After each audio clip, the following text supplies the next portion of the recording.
কখনো কি নিজেকে স্ক্যান করেছেন?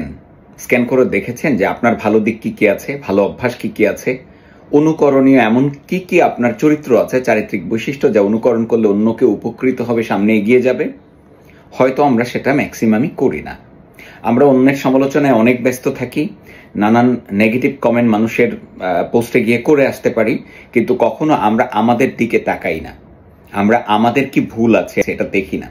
এক্ষুনি চিন্তা করেন একটু যে আপনার মধ্যে ভালো দিক কি কি আছে। যদি আপনি অনেকগুলো ভালো দিক খুঁজে পান, ভেরি গুড, নিজেকে অ্যাপ্রিসিয়েট করেন, নিজেকে বাহবা দেন, আরো কিছু তৈরি করেন, আস্তে আস্তে আপনি এই দিকে প্রগ্রেস করেন।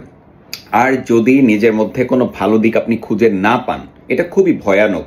তাহলে আপনাকে আজকে নতুন করে সিদ্ধান্ত নিতে হবে যে আগামী 3 মাস আমি চর্চার মাধ্যমে এমন কিছু অভ্যাস তৈরি করব, এমন কিছু ভালো গুণ তৈরি করব যা অন্য মানুষ অনুকরণ করতে পারে। এবং 3 মাস পরে আপনি আবারও স্ক্যান করেন।